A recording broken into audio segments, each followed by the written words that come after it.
আমার সকল শ্রোতা বন্ধুদের জন্য রইল অন্তরের অন্তঃস্থল থেকে অফুরন্ত ভালোবাসা ও একগুচ্ছ রজনীগন্ধার শুভ্র শুভেচ্ছা।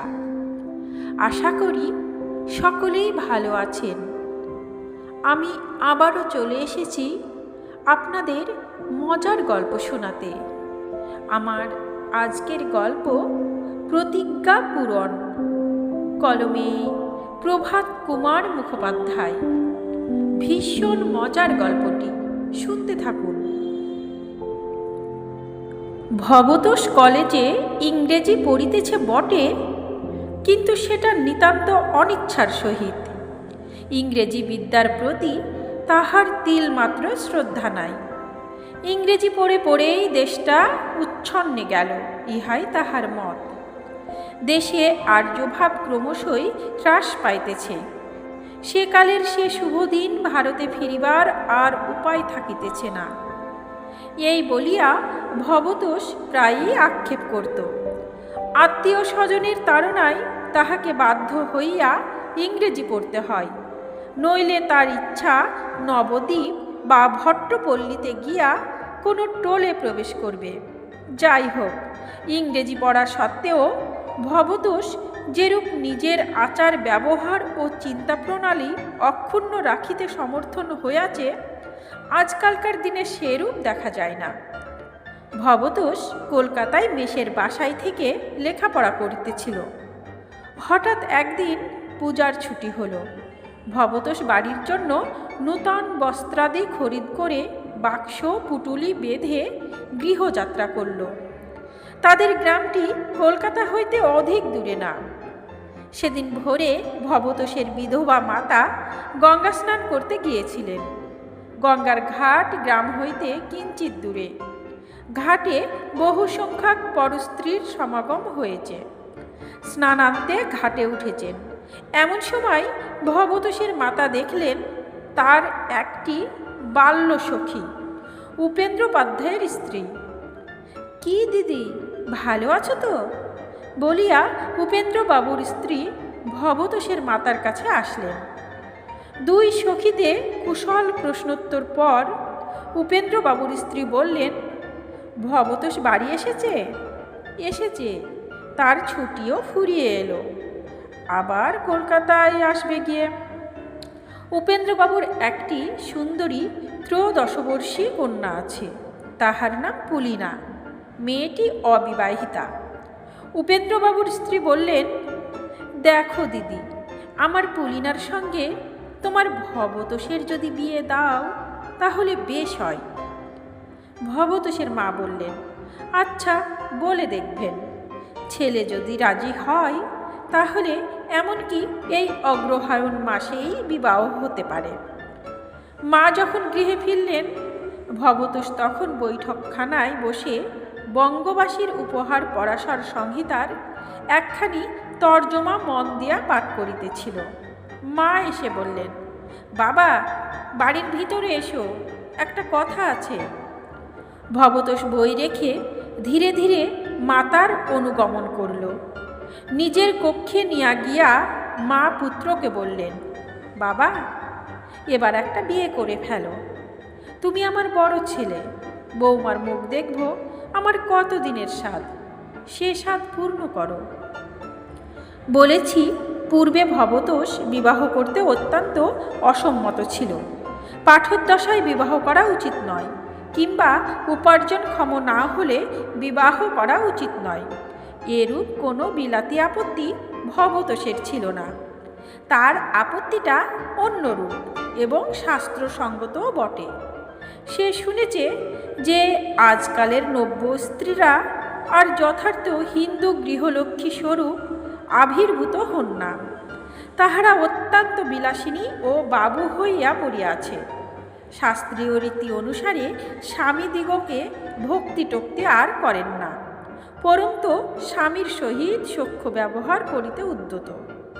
আরও নানা প্রকার অভিযোগ সে শুনেছে। কিন্তু বিধবা মাতার একান্ত অনুরোধ বেচারি কি করে? মাতৃ আজ্ঞা অবহেলা করিবার পাপও সে সঞ্চয় করতে ইচ্ছা করে না।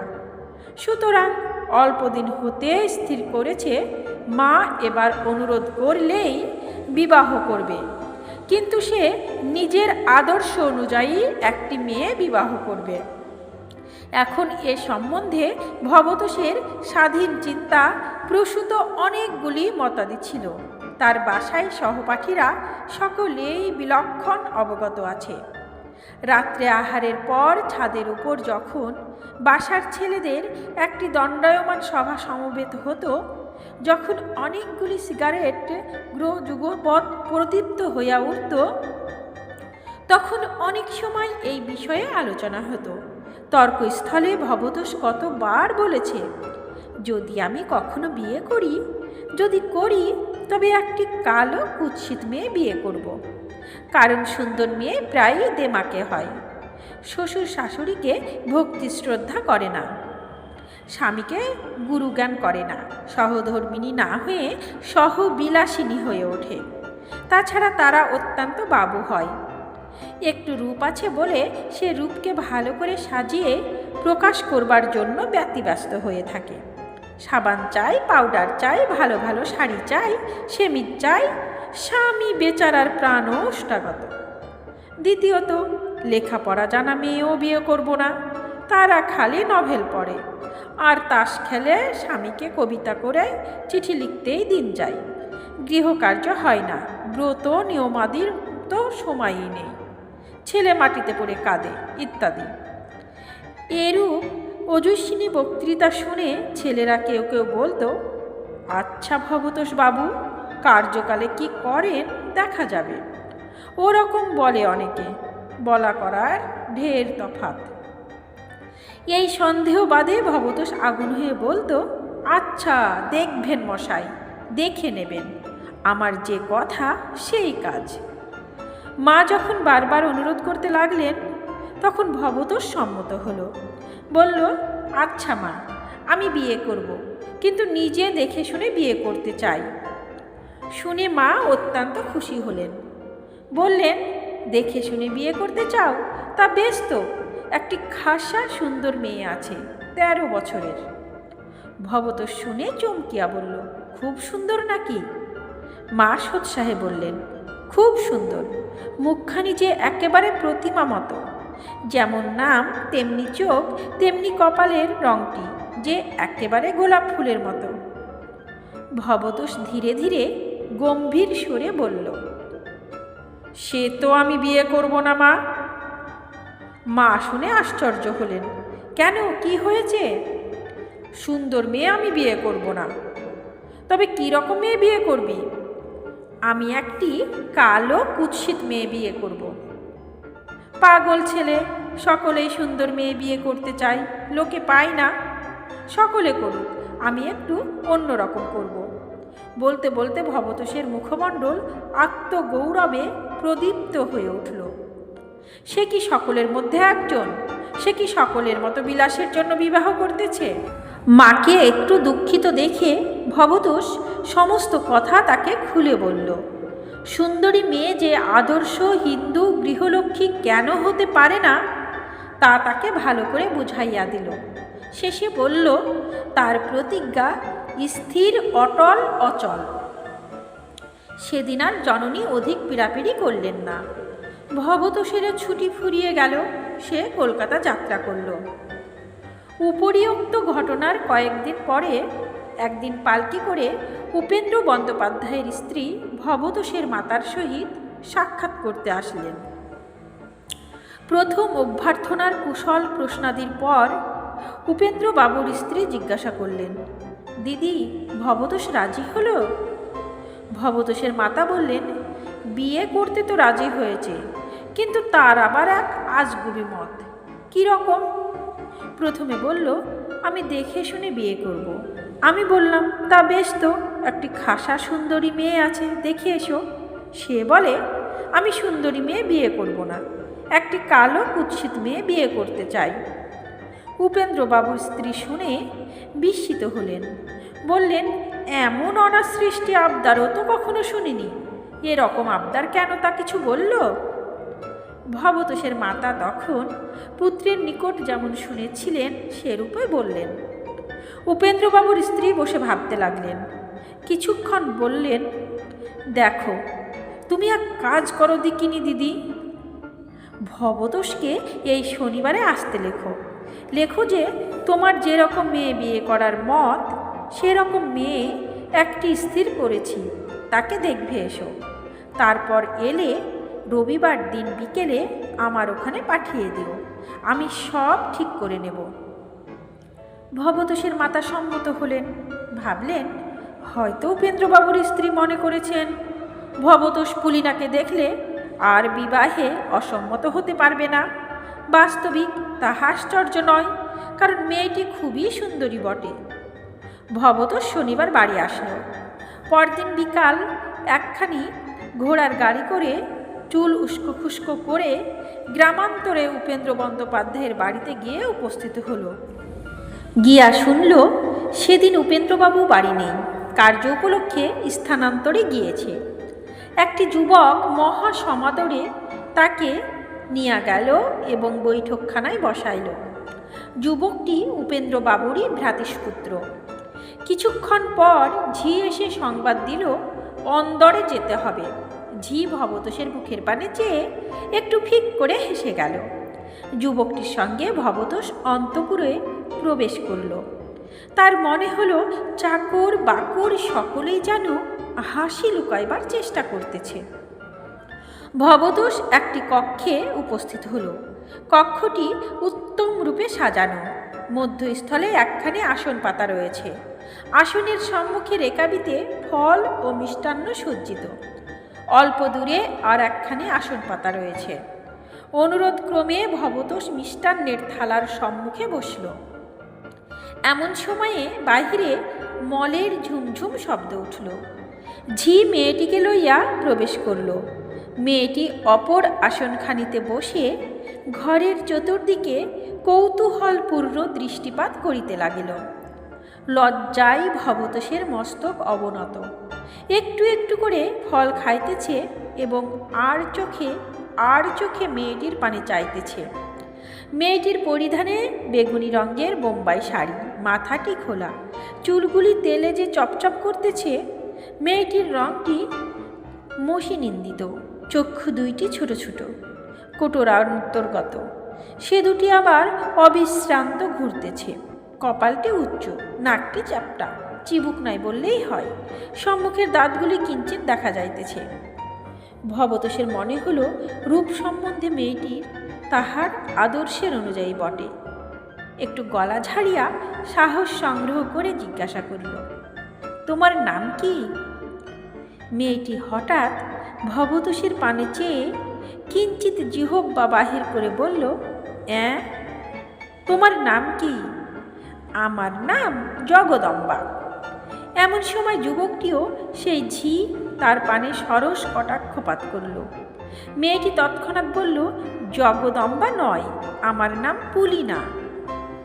যুবকটি বলল, আগে ওর নাম ছিল জগদম্বা, এখন বললে পুলিনা রাখা হয়েছে। ভবতোষ ভাবল পরিবর্তনটা ভালো হয় নাই। পুলিনা গা জ্বলিয়া যায়, তার অপেক্ষা জগদম্বা ঢের ভালো।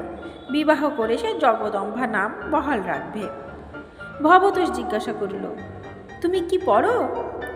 বালিকা পূর্ববৎ জিহ্বা দেখাইয়া বলল, তুমি কি পড়ো? কিছুই পড়িনে। ঝিও সেই যুবক তার প্রতি পুনরায় সরস কটাক্ষপাত করায় বালিকা থেমে গেল। শুনে ভবতোষ আরও আশ্বস্ত হল, এই ঠিক হয়েছে, ইহাকে যথার্থ হিন্দু গৃহিণী করে তোলা সম্ভবপর হবে। দেখতে একটু তা হোক, সেই তো তাহার প্রতিজ্ঞা। বিবাহের সময় বাসার ছেলেদের নিমন্ত্রণ করে আনতে হবে। ভবতোষ বলল, আচ্ছা, তুমি যেতে পারো। মেয়েটি জিহ্বাগ্রভাগ বিকশিত করে পূর্ববৎ বলল, যেতে পারো। ঝি তখন তাকে সঙ্গে করে নিয়ে গেল। ভবতোষের জলযোগ ক্রমে শেষ হল। এই সময় একটি 13 বর্ষীয় বালিকা রূপার ডিবায় ভরে পান লইয়া আসলো। মেয়েটি দেখতে অত্যন্ত সুন্দরী, একখানা দেশি কালো পেড়ে শাড়ি পরিয়া এসেছে। পায়ে 4 গাছি মল, হাতে গিনি সোনার টুকটুকে 2 গাছি বালা, যুগলের মাঝখানে খয়েরের টিপ। পান রেখে মেয়েটি চলিয়া গেল। যাইবার সময় অন্যদিকে চেয়ে একটু মুচকি হেসে গেল।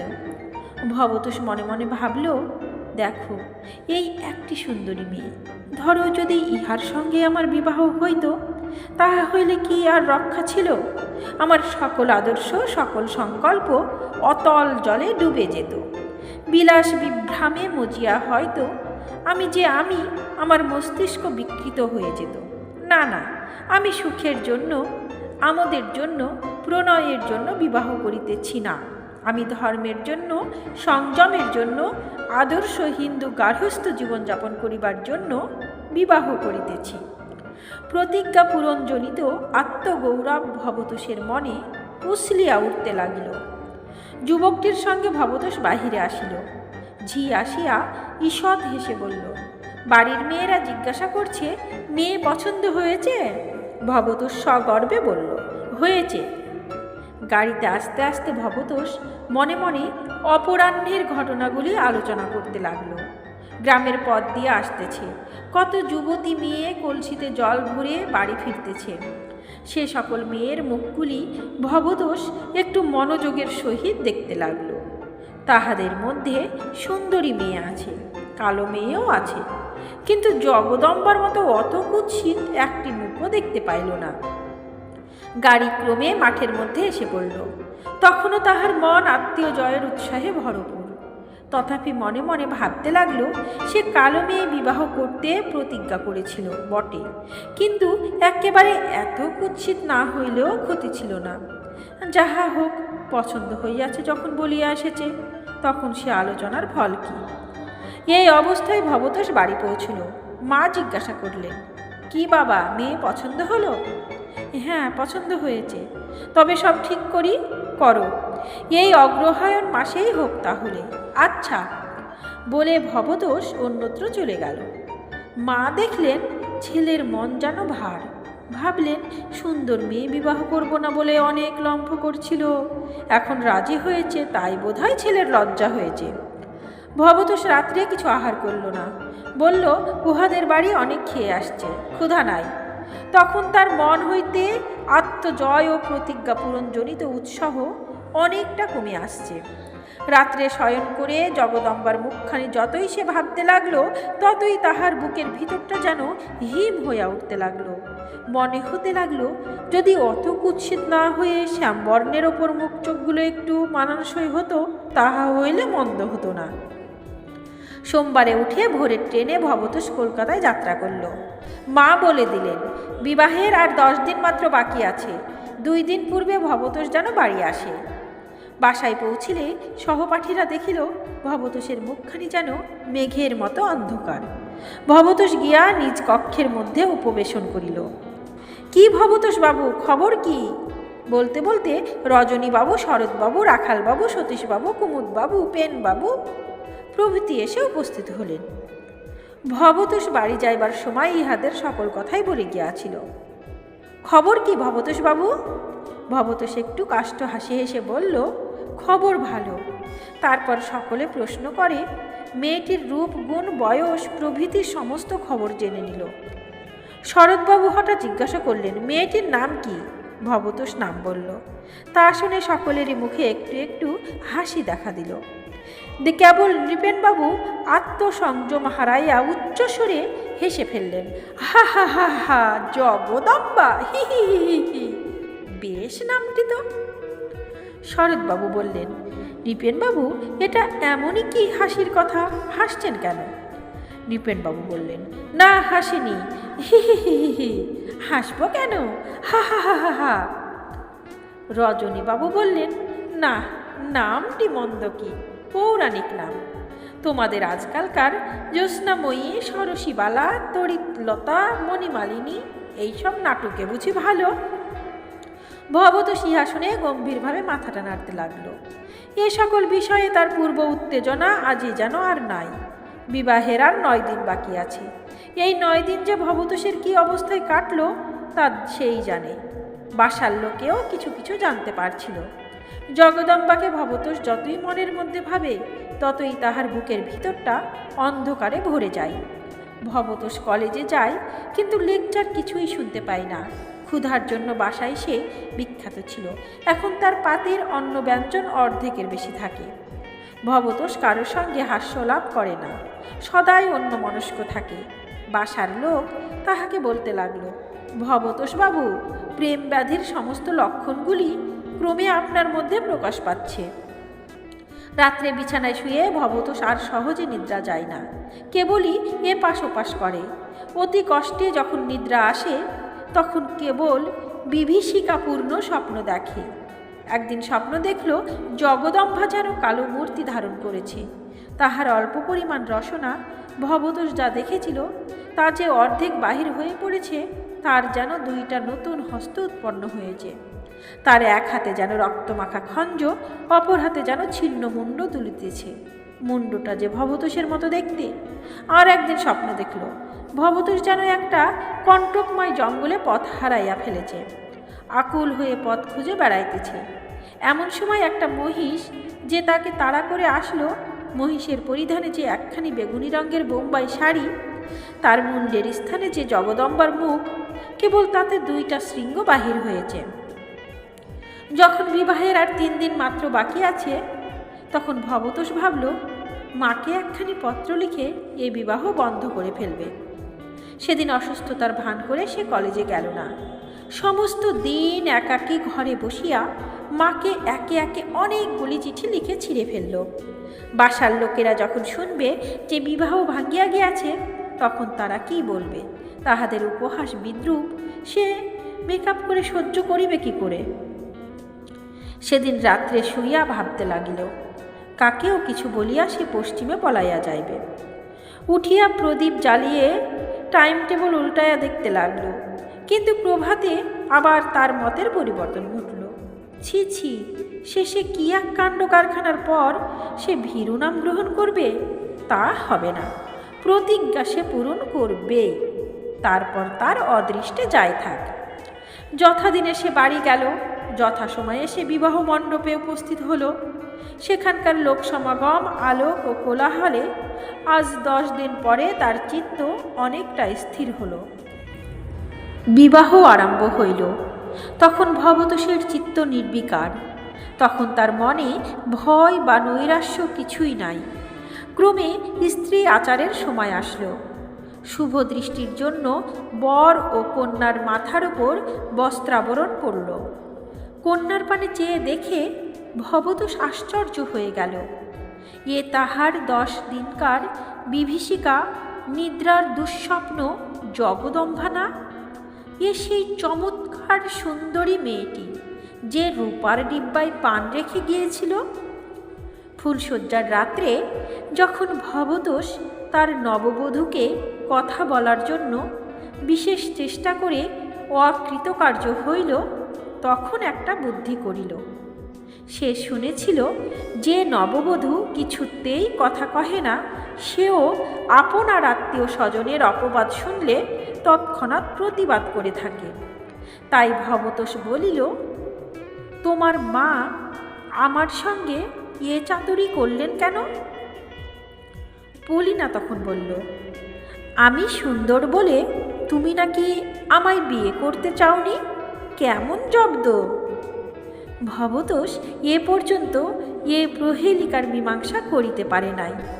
তাই জিজ্ঞাসা করিল, যাকে দেখেছি সে মেয়েটিকে? সে পাড়ার কলুদের মেয়ে। কেমন জব্দ! ক্রমে এমন দিনও আসিল যখন ভবতোষ ডাক আসিবার পূর্বে বাসার দরজার বাহিরে দাঁড়িয়ে থেকে পিয়নের সহিত সাক্ষাৎ করতে লাগল। সমাপ্ত।